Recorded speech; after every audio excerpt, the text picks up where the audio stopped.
ang Philippine National Police sa validation at verifikasyon ng mga flood control project na iniimbestigahan matapos lumabas ang ulat na may maling coordinates ang ilan sa mga ito.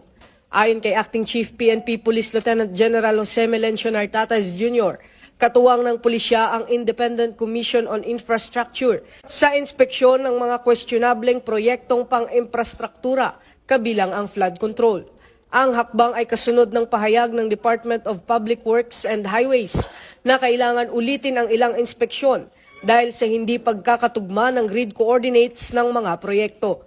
Samantala, binigyang diin din ni Police Lieutenant General Nartates na handa ang PNP na magbigay ng technical at investigative support bilang bahagi ng pangako nito na tiyakin ang katotohanan, pananagutan at mapanatili ang tiwala ng publiko sa pamahalaan.